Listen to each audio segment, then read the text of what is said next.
자, 요한복음 11장 21절부터 요한복음 11장 21절부터 26절까지의 말씀.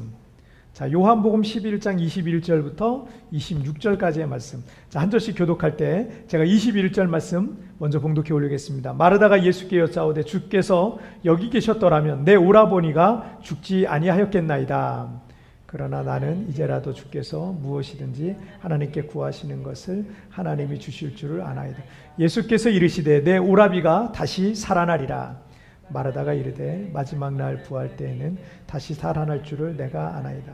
예수께서 이르시되 나는 부활이요 생명이니 나를 믿는 자는 죽어도 살겠고 무릇 살아서 나를 믿는 자는 영원히 죽지 아니하리니 이것을 내가 믿느냐. 아멘. 자, 오늘 말씀 제목 함께 읽겠습니다. 시작. 부활의 현장에서 살다. 다시 한번 시작. 부활의 현장에서 살다.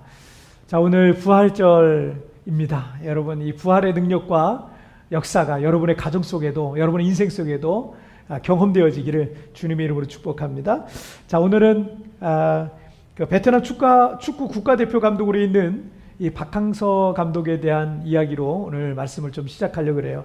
자, 2017년 이 베트남 대표팀 감독으로 부임하자마자 이 베트남의 히딩크, 그래서 쌀딩크라 그래요. 베트남 쌀국수가 유명해서 그런지, 자, 베트남의 히딩크, 그래서 쌀딩크, 또 박항서 매직과 같은 수식어가 늘 따라다니고 있는, 정말 박항서 이전과 박항서 이후로 베트남의 축구 역사를 완전히 바꿔버린 그런 베트남의 축구 영웅입니다. 그도 그럴 것이 베트남은 세계 축구의 변방입니다. 이 동남아 지역은 이 살아보신 분들은 알지만 너무 더워요. 조금만 5분만 뛰어도 거의 그냥 쓰러져요. 그러니까 이 축구라는 것들이 잘 발전이 안 될 수밖에 없는 그런 운동인 것 스포츠인 것 같습니다. 어쨌든 이 베트남은 세계 축구의 변방도 아닌 아시아 축구의 변방인 그런 나라예요. 그런데 2017년 이 박 감독이 부임하자마자 놀랍도록 이제 성장하기 시작하더니 60년 만에 동남아시아 이 게임을 우승을 해서 정말 깜짝 놀랄 만한 그런 성적들을 막 그 외에도 여러 가지 성적들을 막 내기 시작했습니다. 그리고 작년과 올해에는 베트남 축구 역사상 처음으로 월드컵 최종 예선에 진출하는 쾌거를 이뤘어요. 우리나라야 뭐 지금 월드컵 10회 진출, 뭐 연속 진출 막 이러니까 뭐 자연스럽게 받아들이는 것 같죠. 굉장히 어려운 겁니다. 베트남은 정말 최초로 이 축구 월드컵 최종 예선에 진출하는 이 쾌거를 이뤘고요. 거의 최종 예선에서 물론 본선에는 진출하지 못했지만 일본하고는 1대1로 비겼어요. 뭐 대단하죠. 일본은 축구 강국인데 1대1로 비기고 중국에게는 무려 3대1로 이기는 그런 파란을 일으키기도 했습니다. 그리고 지금 베트남은 명실상부 동남아시아 축구의 강국이 된 거예요. 그런데 그 박항서 감독 같은 경우는 삶의 부활, 이 삶의 부활을 경험한 좋은 본보기 중에 하나라고 생각이 들더라고요. 축구 선수 때도 그렇고 실업이나 또 프로팀의 감독으로서의 어떤 커리어도 사실 이 박 감독은요 이렇다 할 만한 게 없었어요. 그러다 보니 지방의 3부 리그 실업팀에, 우리나라의 지방의 3부 리그 실업팀까지 밀려갔습니다. 그래서 그 실업팀의 감독으로 있었는데 그 시기가 내일 모레면 이제 40인 거예요. 40살을 앞둔, 이 환갑을 앞둔 이 박 감독, 90살이죠, 90살. 환갑을 앞둔 이 박 감독 스스로도 이제는 어디서도 불러주는 데가 없는 거예요. 어디서도 불러주는 데도 없고, 이제 나이도 자꾸 들어가니까 힘도 빠지죠. 이렇게 축구 지도자로서의 커리어는 여기서 내가 이렇게 끝나는 건가? 라는 그렇게 많이 마음이 낙심되고 절망되던 그런 시기였습니다. 그런데 늘 기도하는 그 부인 권사님이 늘 기도해요. 권사님, 우리 박 감독님도 안수 집사님이라 그러는데 늘 기도하는 권사님이 동남아는 어떠냐 이렇게 물어보더래요. 동남아는 어떠냐 이렇게 물어보더니 직접 에이전트와 연결을 시켰대요. 그리고 며칠 뒤에 베트남 축구 국가대표팀 감독 제의가 들어왔다 그럽니다. 하지만 이 베트남은 외국인 축구 감독들의 무덤이다라는 얘기를 듣게 돼요. 그래서 왜냐면 감독이 계속 바뀌는 거, 외국인 감독, 서양 감독, 유럽에서 온 감독들도 계속 바뀌고 막 계속 바뀌는데 그러다 보니까 이거 외국인 감독들의 무덤이다. 이게 안 되는 나라인가 보다. 이런 생각이 드니까 이게 겁이 확 나더래요. 그렇지만 이제 한국에서는 더 이상 갈 데가 없었던 거예요. 더 이상 갈 데가 없어서 그래도 축구 지도자로서 자신의 마지막 생을 한번 이 베트남에 한번 던져보자. 이런 마음으로 베트남행을 선택했다고 합니다. 부인 권사님은요, 지금도 베트남 축구가 될 때요, 그 축구 경기장에 직접 가 있어도요, 그걸 제대로 못 본대요. 그리고 기둥 뒤에서 기둥 붙들고 지금도 경기 끝날 때까지 기도를 한다고 그렇게 얘기를 하시더라고요. 박선자 권사님이라는 분인데, 그리고 간절히 경기 때마다 기도하고, 그리고 박 감독도 역시 여러분 아마 TV에서 자주 보였을 거예요. 경기하기 전에 기도하고, 골 넣으면 또 이렇게 하는 다음에 또 자리에 앉아서 또 기도하고, 계속 기도하는 장면도 스크린으로서 우리가 자주 좀 볼 수 있었을 겁니다.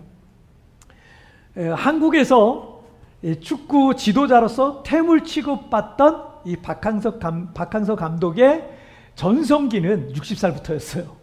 60살부터 그 전성기가 시작이 됐습니다. 지금 혹시 오늘 예배드리고 있는 분들 중에 여러분 60살 이상 되신 분 계십니까? 여러분의 전성기가 올해가 될 수도 있어요. 이분의 전성기였어요. 전성기는 60대부터였어요. 그 전에는 전성기라고 할 수가 없었습니다. 마치 죽음에서 부활하듯이 인생의 무덤을 열고 나와서 베트남 축구 역사의 새로운 역사를 쓰고 있는 겁니다. 그리고 축구 지도자로서 한국에 있을 때 다 끝났다. 더 이상 희망이 없다. 갈 데가 없다. 나는 이렇게 사람들에게 잊혀져 가고 묻혀지고 가고 나는 이렇게 퇴물이 되는구나 라고 생각하던 이 박항서 감독은요, 지금 인생의 부활의 현장에서 60대를 계속 보내고 계신 겁니다. 자, 오늘은 예수님께서 죽음을 이기시고 부활하신 부활절입니다. 우리 중 누구도 육체적 죽음은요, 피할 수가 없습니다.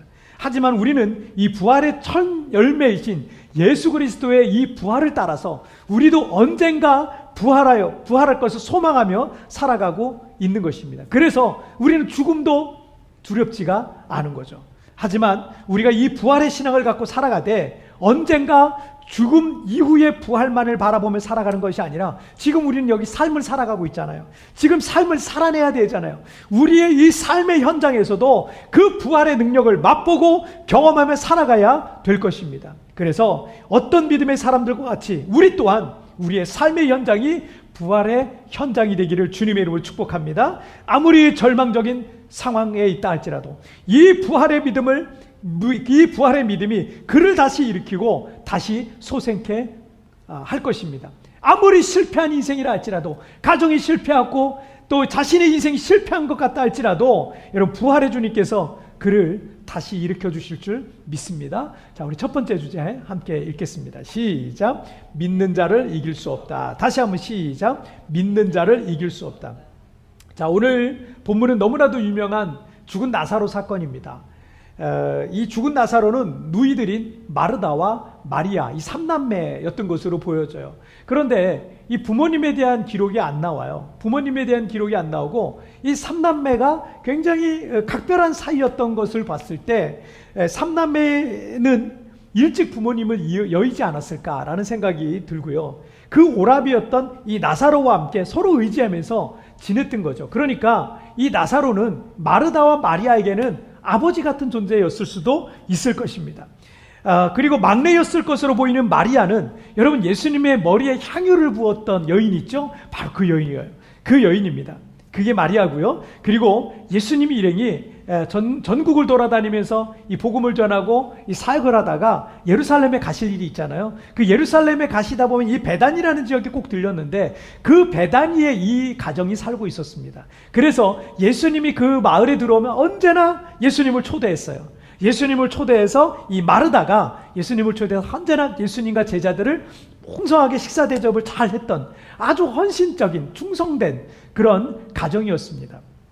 때문에 예수님과 나사로 가정은 각별한 사이였던 거죠. 저 역시도 한국에 가면은 지금도 그런 분들이 아직 제가 떠난 지 한 10년이나 됐는데도 목사님 오시면 우리 집에서 머무세요. 우리 집에서 머무시고 막 이런 분들이 계세요. 그래서 숙소를 제공해 주시고 식사를 대접해 줄 만한 그렇게 편하고 헌신된 성도들의 가정이 있습니다. 제가 그런 가정이 있으니 제가 얼마나 감사해요. 물론 제가 미안해가지고 그거 다 이렇게 그런 그 카드를 다 써먹지는 못하지만, 하지만 그래도 그런 가정들이 있다는 게 제가 얼마나 감사한지 모릅니다. 그리고 또 우리 교회에서도 제가 한국에 가기라도 하면 이 교회를 두고 가야 되잖아요. 근데 제가 최대한 빨리 오지만, 그렇지만 이 교회를 맡기고 갈 만한 헌신된 성도들의 가정이 있다는 게 제가 늘 든든하고 늘 마음에 위로가 되고 힘이 됩니다.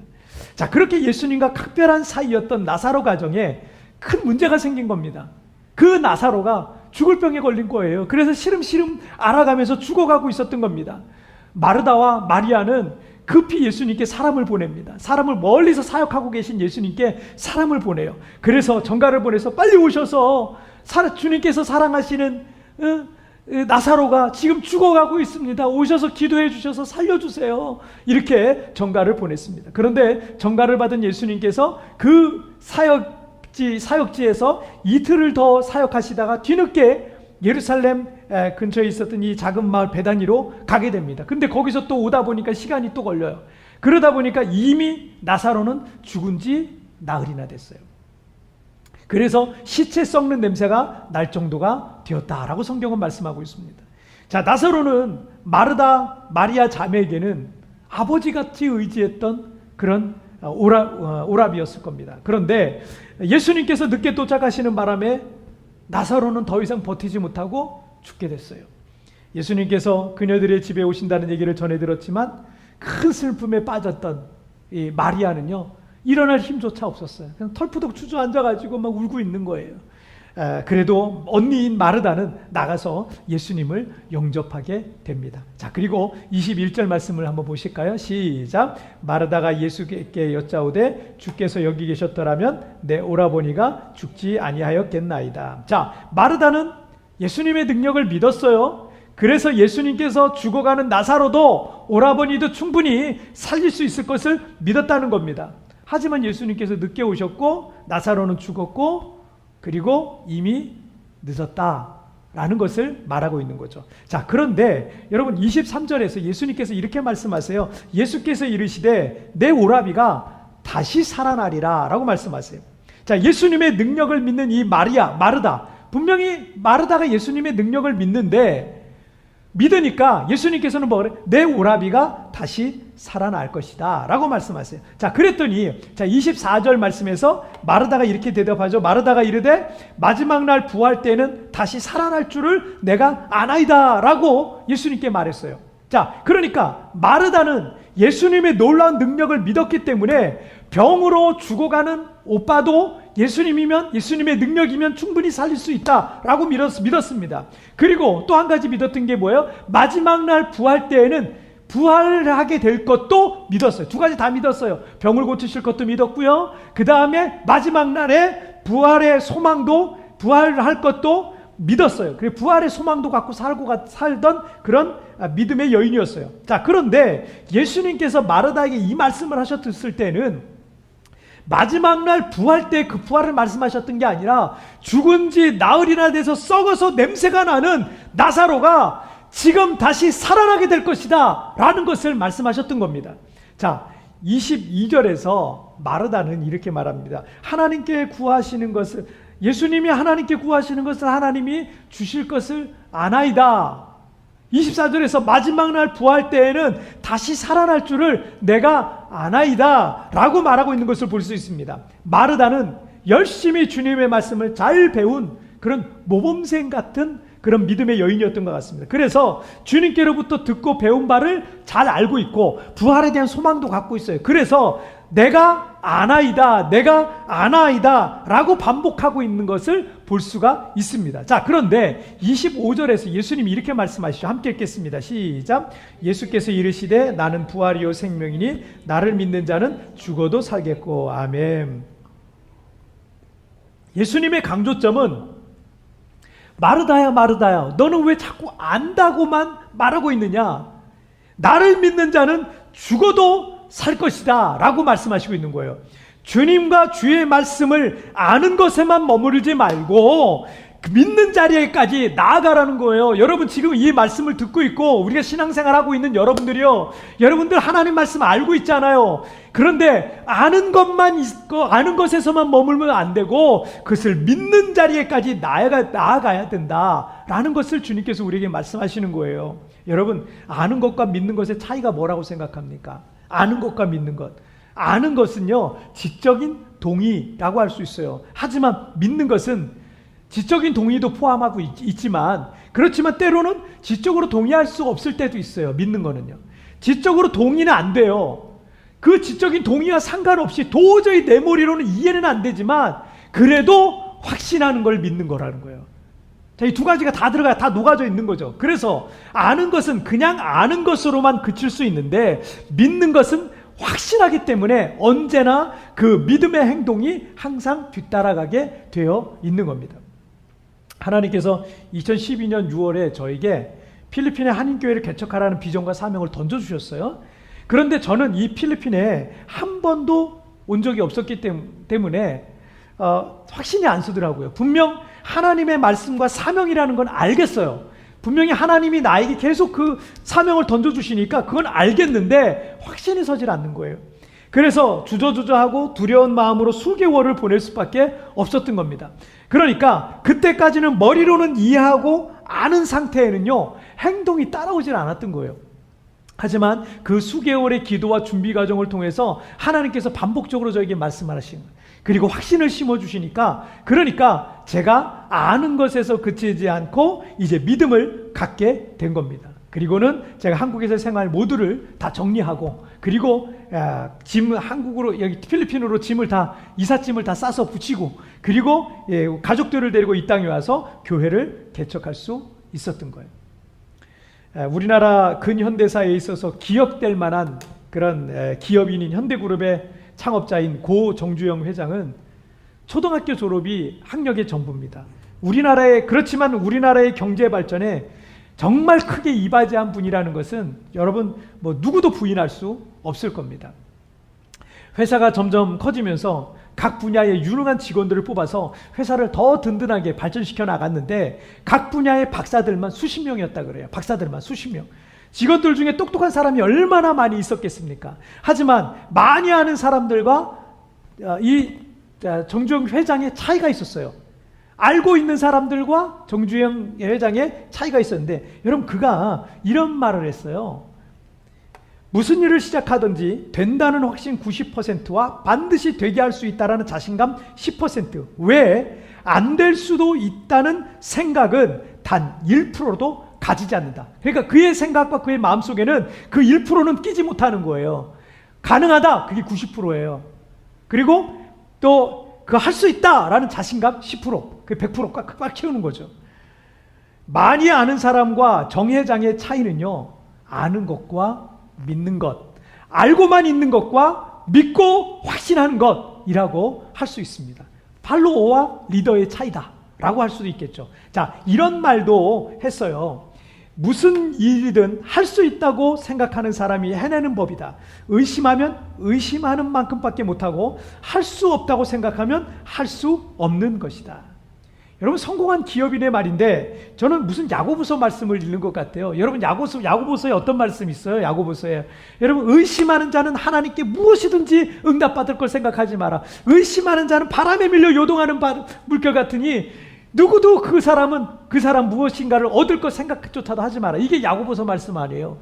그리고 또 빌립보서 말씀을, 마치 이분의 말씀이 빌립보서 말씀을 보는 듯해요. 빌립보서에 뭘 말씀하고 있어요? 믿는 자에게는 능치 못함이 없느니라. 내게 능력 주시는 자 안에서 모든 걸 할 수 있느니라. 이 말씀하시고 있지 않습니까? 이런 믿음만 갖고 있어도 한 나라의 경제를 움직일 수 있는데, 하나님의 말씀을 액면 그대로 믿고 순종하면 그의 인생에 얼마나 놀라운 역사들이 있겠습니까? 여러분, 하나님의 말씀을 알고만 있는 거 아닙니까? 거기 알고만 있는 것에 머물러 있는 거 아닙니까? 여러분, 믿으세요. 액면 그대로 믿으세요. 주님께서 다 여러분에게 백지수표 주신다 그러면 그 백지수표에 여러분이 쓰시고 싶은 걸 쓰시면 돼요. 여러분의 꿈을 쓰시고, 여러분의 비전을 쓰시고, 여러분의 믿음을 올려 쓰시면 되는 겁니다. 여러분, 그러면 여러분의 인생에 얼마나 놀라운 역사들이 일어나겠어요? 성경 지식을 많이 알고 있는 사람도 훌륭하지만 그 말씀을 믿고 확신하고 순종하는 사람을 이길 사람은 아무도 없어요.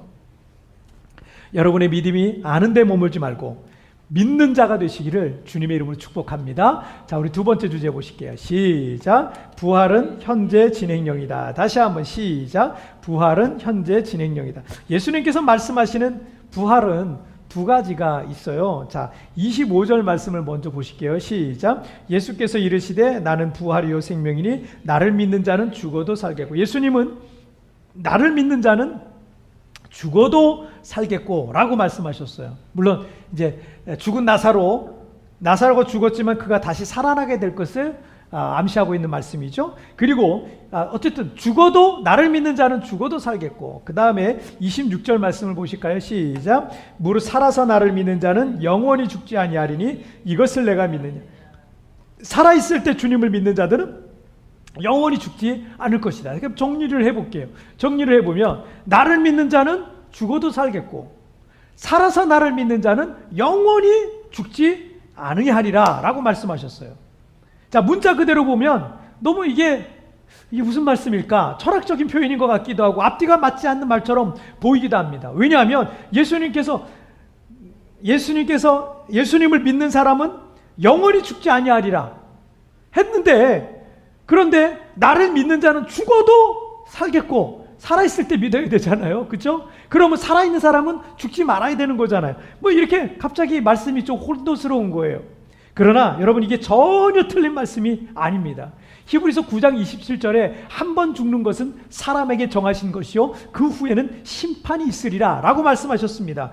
그러니까 우리 사람의 육신은 한 번은 반드시 죽게 되어 있습니다. 그리고 그 죽음 이후에는 하나님의 심판을 받게 됩니다. 그 심판을 통해서 어떤 사람은 천국으로, 어떤 사람은 영생으로, 어떤 사람은 지옥으로, 어떤 사람은 영벌로 들어가게 되어 있는 거죠. 그러니까 죽어도 부활의 생명으로 다시 살아나게 되니까 예수님께서 죽어도 살겠고 라는 말씀이 맞는 거고, 살아서 주님을 믿는 자는 이미 영생을 얻었잖아요. 그렇죠? 믿는 자는 이미 영생을 얻은 자가 되었기 때문에 영원히 죽지 아니라라는 말씀이 또 맞는 말씀인 거죠. 그래서 성경에서는 성도들의 죽음을 가리켜서 죽었다라고 말하지 아니하고 잠자고 있다, 잠자는다, 잠잔다라는 이런 표현들을 쓰고 있을 때가 많습니다.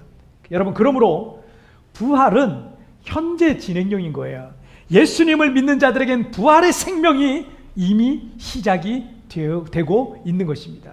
요한복음 11장 40절 말씀에서 예수께서 이르시되 내 말이 네가 믿으면 하나님의 영광을 보리라 하지 아니하였느냐 하시니 라고 말씀하셨어요. 그리고 예수님께서 죽은 나사로를 다시 살리심으로 그 부활의 실제가 무엇인지를 보여주셨던 겁니다. 물론 우리의 완전한 부활은 미래적이고 장차 우리에게 언젠가 이루어질 일일 것입니다. 하지만 그 부활은 죽은 나사로를 다시 살리시듯이 주님은 믿는 자들의 가정과 인생 속에 현재 진행형으로 그 부활의 역사를 경험케 해주시는 것입니다. 우리 주 예수님께서는 바로 그 사실을 오늘을 살아가고 있는 우리에게 말씀하시고 이 사건을 통해서 보여주시고 있는 거예요. 여러분, 나사로가 부활했잖아요. 근데 나사로는 나중에 또 죽잖아요. 그죠? 그리고 나중에 천국에서 또다시 부활을 경험하게 되는 거죠. 자, 이런 거예요. 자, 우리의 삶 속에 얼마든지 이 부활의 역사를 경험하게 될 것이라는 것을 보여주시고 있는 겁니다. 한 달 전에 세부에 오셔서 우리 교회 출석하시면서 은혜 받고 계신 우리 집사님 가정 간증 하나 할게요. 육아휴직과 안식년, 영구년이죠. 안식년을 받아서 세부 오시게 됐는데 하나님께서 이 가정에 은혜를 주셔서 매주 예배 때마다 이 오신 지 얼마 안 됐는데 뭐 너무 부부가 함께 은혜를 받고 그리고 행복한 그런 신앙생활, 세부 생활을 하고 계십니다. 부끄러운 얘기지만 제가 좀 낯을 좀 많이 가리는 편이거든요. 그래서 찬양 인도하고 예배 인도할 때 제가 이렇게 보는 것 같지만 사실은 성도들의 얼굴과 표정을 잘 못 봐요. 그 성도들의 얼굴과 표정을 잘 못 보는 편입니다. 그런데 그래서 누가 뭐 예배 드릴 때 울고 있는지 웃고 있는지 사실 이게 잘 안 보여요. 이게 솔직한 표현입니다. 그런데 예배 후에 얘기를 들어보면 이 부부가 매주마다 은혜를 받고 눈물로 예배를 하고 있다는 거예요. 우리 남편이 그런 사람이 아닌데 맨날 운다고 그런 얘기를 듣는 거예요. 그래서 제 마음에도 하나님께서 이 가정을 정말 뭐 부인은 뭐 말할 것도 없고요. 뭐 이 가정을 정말 사랑하시는구나, 참 아끼시는구나. 그리고 막 그렇게 은혜를 받는 거 보면서 하나님께서 이 가정을 이 세부에 보내신 뭐 이유가 있겠구나. 하나님께서 이 가정을 향한 어떤 은혜를 베푸시겠구나. 이런 생각이 좀 들었습니다. 지난주에 이 새가족 신방을 하면서 함께 교제하고 예배하는 시간을 가졌는데 이분들이 세부에 올 때 기도하고 꿈꾸는 일들을 있었어요. 이 안식년을 보내면서 기도하고 꿈꾸는 그런 게 있었는데 이 부부가 각자 이제 기도 제목이 있었고 꿈이 있었어요. 소망이 있었어요. 그런데 어제 가서 얘기를 하다 보니까 목사님 1, 2주 전에 한국에서 연락이 왔어요. 연락이 와가지고 그 길이 열리게 됐다는 거예요. 그래서 이 남편분도 그렇고 아내분도 그렇고 지금 이제 그쪽 길이 이제 열리게 돼요. 물론 아직 확정된 건 아니지만 이 짧지만 그렇게 눈물로 깊이 예배하던 저 하나님께서 이 가정의 길을 열어주시는 것을 지금 보게 된 거예요. 이제 남은 기간 동안에 기도하면서 잘 준비하면 그 꿈꾸던 일을 이루게 될 수 있는 것입니다. 오늘 본문 25절에서 뭐라고 말씀하세요? 나를 믿는 자는 26절에서 또 나를 믿는 자는 이런 말씀을 반복하고 있습니다. 그리고 40절에서 이렇게 말씀해요. 내 말이 네가 믿으면 하나님의 영광을 보리라 라고 말씀하셨습니다. 여러분 모든 믿는 자에게 부활은 현재 진행형입니다. 안 될 것 같은 일, 다 끝난 일, 다 포기할 수밖에 없는 일, 가망이 없는 일, 마치 나사로가 무덤에 묻혀 썩어서 냄새가 날 정도로 전혀 소망이 없는 상황 속에서도 믿는 자에게 부활은 현재 진행형임을 믿으시길 바랍니다. 우리의 가정과 인생 속에 그리고 우리 교회 가운데 이 삶의 부활의 역사, 삶 속에서 얼마든지 부활의 역사를 경험하는 우리 모든 성도들이 되시기를 주님의 이름으로 축복합니다. 그리고 우리의 인생 속에 이 부활의 역사가 넘치기를 주님의 이름으로 축복합니다. 자, 우리 오늘 말씀 정리해야죠. 자, 정리하고 우리 기도하겠습니다. 자, 오늘 두 가지 부활의 현장에서 살다, 이 현재를 부활의 현장에서 우리가 사는 거예요. 자, 두 가지 읽겠습니다. 시작. 믿는 자를 이길 수 없다. 부활은 현재 진행형이다. 여러분.